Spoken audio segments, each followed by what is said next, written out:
Hey, why don't you read a CreepyPasta that's actually scary? Oh, I'm sorry. I didn't know the Fresh Prince of Bel-Air and a fucking Day of All the Blood was not scary. I mean, it gave me nightmares just reading them, but I guess I can read one that's scary. This one isn't well known, so it's gonna probably be hard to find it. I just want to start off by saying, if you want an answer at the end, prepare to be disappointed. There just isn't one. I was an intern at Nickelodeon Studios for a year in 2005 for my degree in animation. I wasn't paid, of course, most internships aren't, but it did have some perks beyond education. To adults it might not seem like a big one, but most kids at the time would go crazy over it. Now, since I worked directly with the editors and animators, I got a few of the new episodes days before they aired. I'll get right to it, without giving too many unnecessary details. They had very recently made the SpongeBob movie, and the entire staff was somewhat sapped of creativity, so it took them longer to start up the season. But the delay lasted longer for more upsetting reasons. There was a problem with the Series 4 premiere that set everyone and everything back for several months. Me and 2 other interns were in the editing room along with the lead animators and sound editors for the final cut. We received the copy that was supposed to be Fear of a Krabby Patty and gathered around the screen to watch. Now, given that it isn't final, yet animators often put up a mock title card, sort of an inside joke for us with phony, oftentimes lewd titles such as How Sex Doesn't Work instead of Rockabye Bivolive when SpongeBob and Patrick adopt a sea scallop. Nothing particularly funny, but work-related chuckles. So when we saw the title card Squidward's suicide, we didn't think it more than a morbid joke. One of the interns did a small throat laugh at it. The happy-go-lucky music plays as normal. The story began with Squidward practicing his clarinet, hitting a few sour notes. We hear SpongeBob laughing outside, and Squidward stops, yelling at him to keep it down as he has a concert that night and needs to practice. SpongeBob says okay and goes to see Sandy with Patrick. The bubble splash screen comes up, and we see the ending of Squidward's concert. This is when things began to seem off. While playing, a few frames repeat themselves, but the sound doesn't. At this point, sound is synced up with the animation, so yes, that's not common. But when he stops playing, the sound finishes as if the skip never happened. There is slight murmuring in the crowd before they begin to boo him. Not normal cartoon booing that is common in the show, but you can very clearly hear malice in it. Squidward's in full frame and looks visibly afraid. The shot goes to the crowd with SpongeBob in center frame, and he too is booing, very much unlike him. This isn't the oddest thing, though. What is odd is everyone had very detailed. Clearly not shots of real people's eyes, but something a bit more real than CGI. The pupils were red. Some of us looked at each other obviously confused, but since we weren't the writers, we didn't question its appeal to children yet. The shot goes to Squidward sitting on the edge of his bed, looking very forlorn.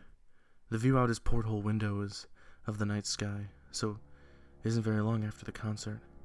The unsettling part is, at this point there is no sound, literally no sound. Not even the feedback from the speakers in the room. It's as if the speakers were turned off, though their status showed them working perfectly. He just sat there, blinking in this silence for about 30 seconds. Then he started to sob softly.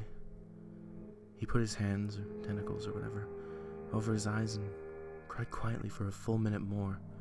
All the while, a sound in the background very slowly growing from nothing to barely audible. Sounded like a slight breeze through a forest.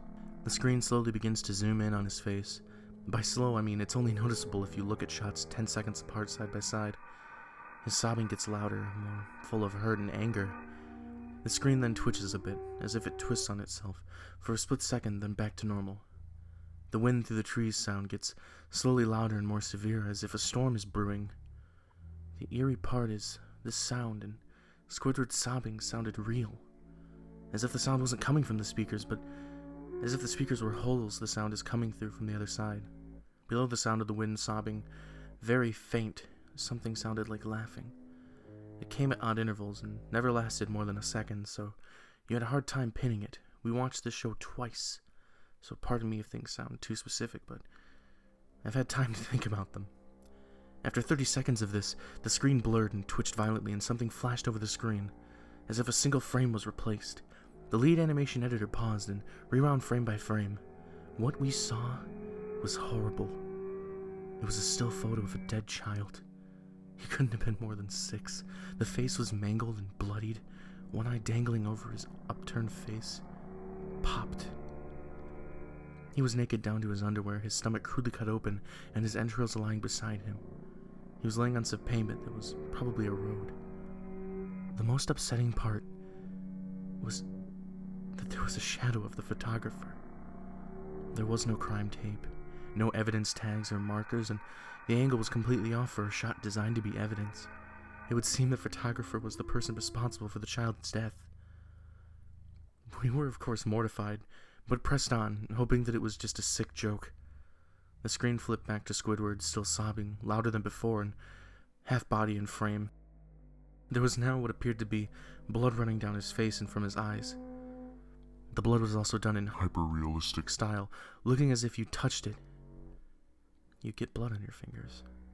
The wind sounded now as if it were that of a gale blowing through the forest. There were even snapping sounds of branches, the laughing, a deep baritone, lasting at longer intervals and coming more frequently. After about 20 seconds, the screen again twisted and showed a single-frame photo. The editor was reluctant to go back. We all were. But he knew he had to.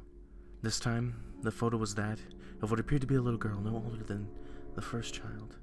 She was laying on her stomach, her barrettes in a pool of blood next to her. Her left eye, too, was popped out and popped.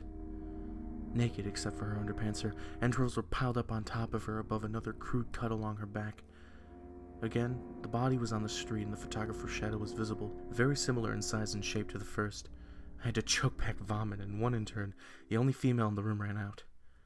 The show resumed. About 5 seconds after the second photo played, Squidward went silent, as did all sound, like it was when the scene started. He put his tentacles down, and his eyes were now done in hyperrealism, like the others were in the beginning of this episode. They were bleeding, bloodshot and pulsating.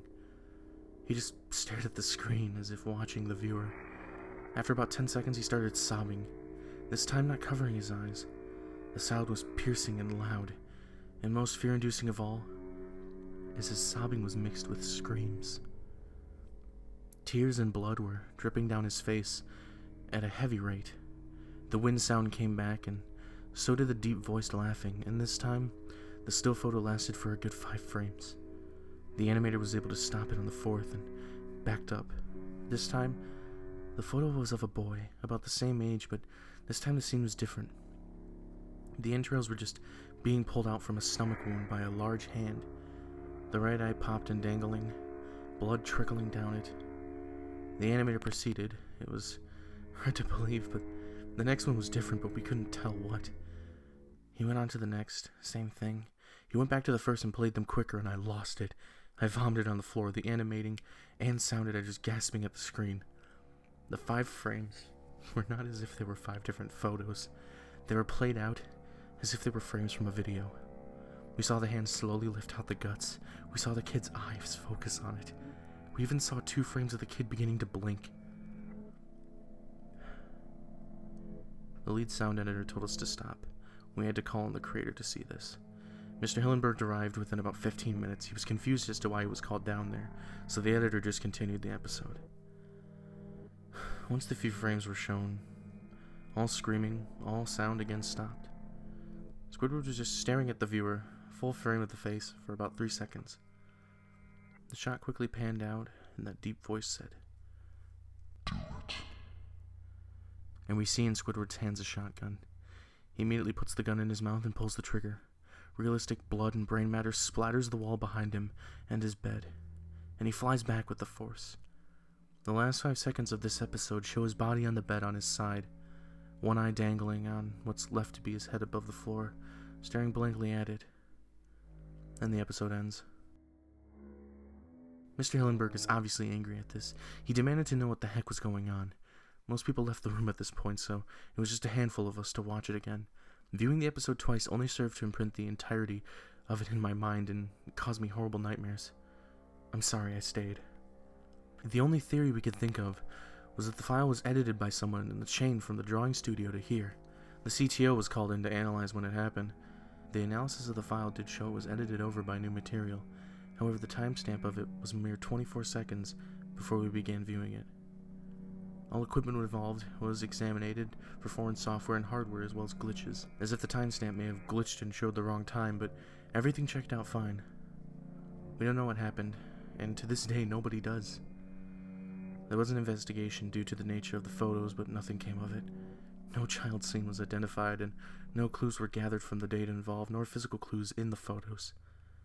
I never believed in unexplainable phenomena before, but now that I have something happen and can't prove anything about it, beyond anecdotal evidence, I think twice about things.